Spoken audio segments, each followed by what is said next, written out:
A fleet of old, dangerous tankers is smuggling billions in war revenue right through Europe's waters, and until now, Western governments have, well, struggled to stop it. It's more than a struggle. I mean, what the sources we're looking at show is a calculated, almost deliberate allowance of risk. Okay. We're talking about a whole shadow maritime network.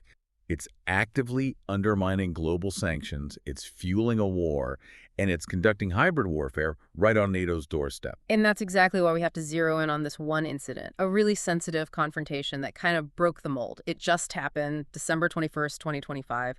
This Russian freighter, the Adler, Right. it either broke down or, claimed to have engine trouble and anchored in Swedish waters. And this was such a pivotal moment. The Adler isn't just some random ship carrying, I don't know, lumber or grain. Yeah. It is a Russian flagged ship. It's sanctioned by the U.S., and it's known, actively known, to be an arms-running vessel. So it's suspected of moving weapons. Specifically, munitions from North Korea, straight to Russia, for use in the war in Ukraine.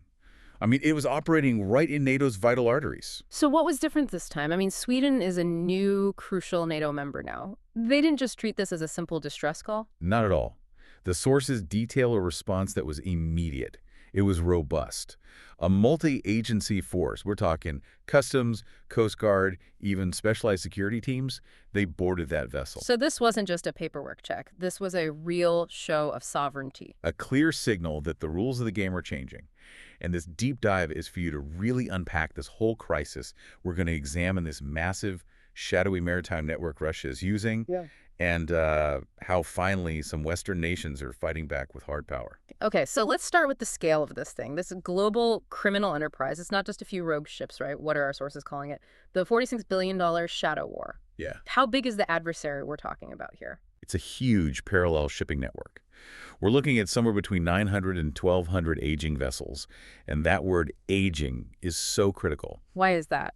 These ships are often older than 18 years. They're operating way outside normal safety rules, and frankly, they're disasters waiting to happen. An immense environmental risk at every coast they pass. And their one goal is just sustaining Russia's war economy. Exactly. They use this fleet to sell Russian oil above the G7 price cap. That's $60 per barrel limit, and just get around all the financial pressure the West tried to impose. And the numbers, they show just how badly that pressure failed, at least at first. Oh, spectacularly. Between the price cap starting in late 2022 and up to late 2023, just UK-insured ships alone had moved a colossal $46.4 billion worth of Russian oil. $46 billion, that's not leakage. That is a fire hose of cash funding the war. A vital revenue stream, yes. So how do they do it? How do they pull off this deception? Explain the shell game they're running. It's all about layers of intentional complexity. It's designed to just overwhelm regulators. It starts with who owns the ship.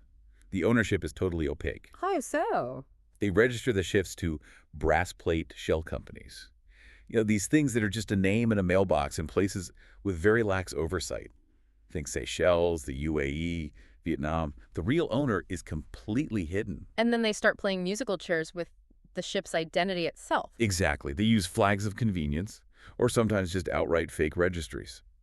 The sources found one scheme with over 20 fake websites, with tankers claiming they were registered in Malawi through a bogus government domain. Unbelievable. And on top of that, they flag hop. One tanker, for example, went from being the Jaguar to the Blint to the Nazloti in just a very short time. Okay, so you hide who owns it, you hide where it's registered, but you still have to sail. How do you hide the actual voyage? That's the operational deception. They just manipulate their automatic identification systems, the AIS. The system that's supposed to broadcast where they are. Right, they just turn it off. It's called going dark.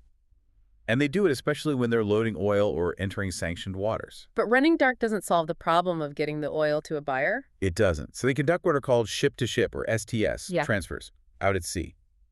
A Russian tanker full of sanctioned oil meets another non-sanctioned tanker. In international waters. Usually well away from any authorities.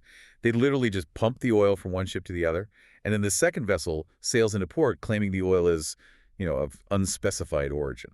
So that's the financial evasion. But you said before, this fleet isn't just an economic tool. It's an active part of Russia's hybrid warfare strategy. This is where the threat becomes, existential.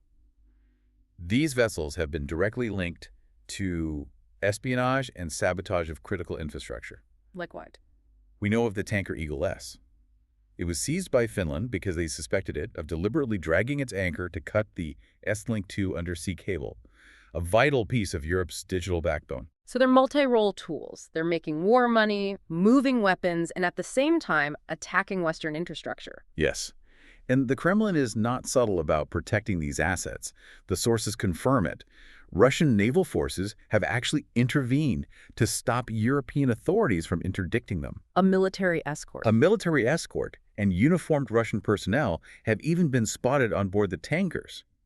When a state sends its navy to protect an oil tanker, it's not a commercial venture anymore. It's a strategic priority. Which sets the stage for the really critical question here and the core of the conservative critique in these sources. Why were sanctions sidelined for so long? Why did this reliance on sort of soft enforcement let this shadow war just flourish? That is the core question. It was a reluctance to challenge what's called flag state sovereignty. Meaning the country whose flag the ship flies makes the rules? Precisely. And that, plus a failure to use robust enforcement, let this crisis spiral.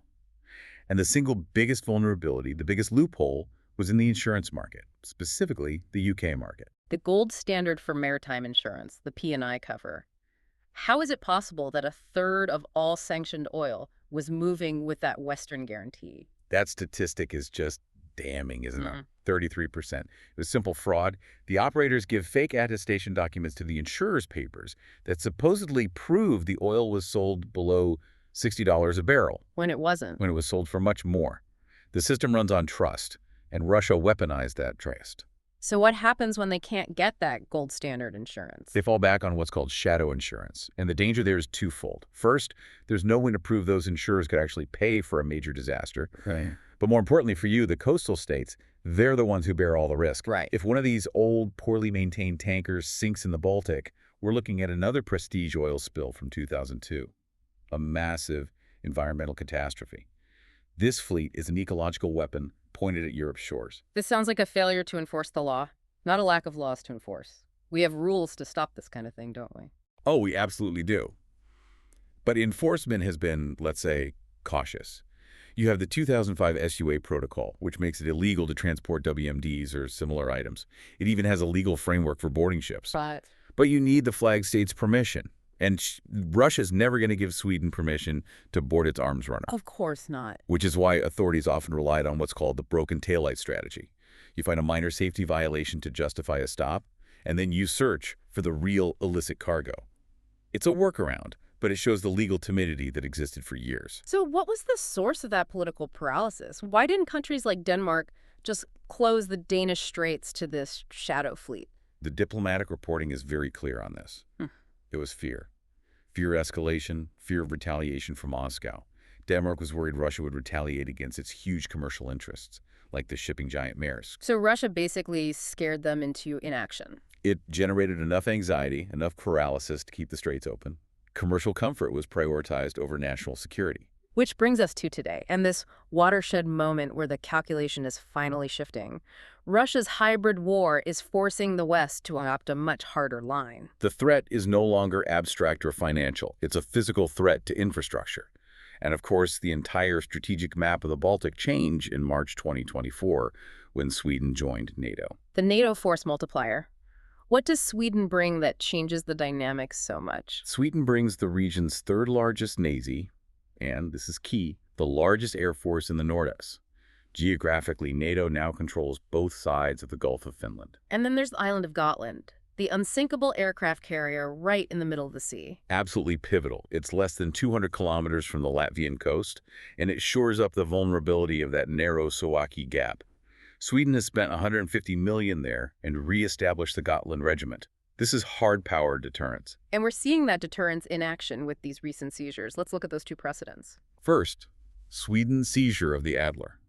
When that sanctioned Russian ship anchored in Swedish waters claiming engine trouble, it gave Sweden immediate jurisdiction. Because it wasn't just passing through anymore. It was no longer engaged in innocent passage. It was anchored under suspicion of a serious crime. So Sweden had full legal authority, and they used it. They boarded, investigated, and handed the case right to an organized crime prosecutor. A perfect exercise of a coastal state's power. And the second case? Finland's seizure of the Eagle S. Finland invoked its authority because the vessel was engaged in non-innocent passage. Sabotaging an undersea cable is a textbook example of an act that revokes your right to pass through someone's waters. So the existing legal tools work, but only when they're backed by political will and the threat of force. Exactly. And now they're pursuing even more aggressive strategies, Such as? focusing on two weaknesses. First, the statelessness loophole. If a ship is flying a fake flag or no flag at all, it can be treated as stateless. And under international law, a stateless vessel is subject to the jurisdiction of any state, So any NATO navy could board them on the high seas. without asking anyone's permission. It's a huge vulnerability for a fleet built on lies. Second, they're leveraging the environmental threat. The prestige precedent. You constantly remind the world of that risk. Coastal states can start requiring that any ship passing through their waters has robust, verified spill insurance, not the phony shadow cover. That would effectively close choke points like the Danish Straits to most of the shadow fleet. So wrapping this up, what does this all mean for you, the listener? It means Russia's shadow fleet is a clear and active threat. It has prolonged a war and conducted sabotage across Europe, and for years, bureaucratic caution and commercial interests like the UK insurance market allowed the Kremlin to act with near impunity. But the recent actions we've seen, the remilitarization of Gotland, the assertive boardings by Sweden and Finland, that shows a critical and I think necessary shift in the West's thinking. We're moving from just passively monitoring to actively deterring. Active deterrence is the only way to choke off this massive stream of revenue and intelligence. The laws were always there. What's finally arrived is the political will to enforce them. Which leaves us with a final provocative thought for you to think about. Global maritime law requires cooperation. What if a major economic power like the US used its financial leverage to force all global insurers, not just in the UK, to verify via bank statement that oil was paid for below that $60 cap? Analysts think that one policy could cut Russian revenues by 40%. So the question is, would that be the silver bullet that finally sinks the shadow fleet? Or would Russia just find new, even darker ways to evade the cost? We'll leave you to consider that. Thank you for joining us for this deep dive.